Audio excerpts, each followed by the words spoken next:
So now we get to Genesis chapter 32, and it took me a while just to think about this. And of course, we have such a great asset in the internet and being able to just Google things. And so I was just looking up what this meant. But Jacob is traveling, and he comes across a group of angels, and he said that this is God's camp. And so he named the place, I believe it's pronounced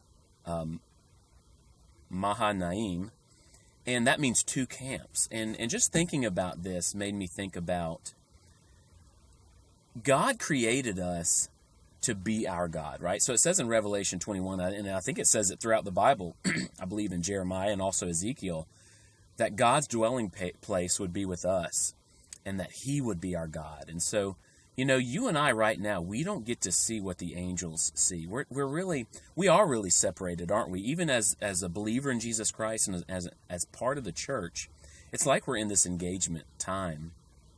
And we don't get to see God face to face. We belong to him, yes. We know him, yes. And where two or more are gathered, he is there, yes.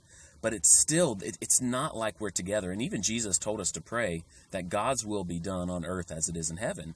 In other words, there's a separation that what happens here, you know, God would want things to happen differently, right? God would want everyone to always love him with all their heart, love their neighbor as themselves, and we fall short, and so many people fall short. So right now there's this separation.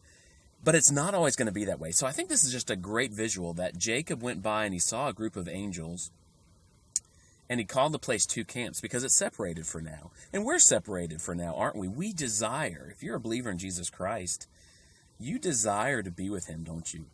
I desire to be with him. And I'm just so thankful that we are not always going to be two camps where you've got heaven where God really dwells and you can see him face to face, and then you've got earth where right now you cannot see God face to face. And so I look forward to the time where that's not going to be the case. He's going to make a new heaven and a new earth.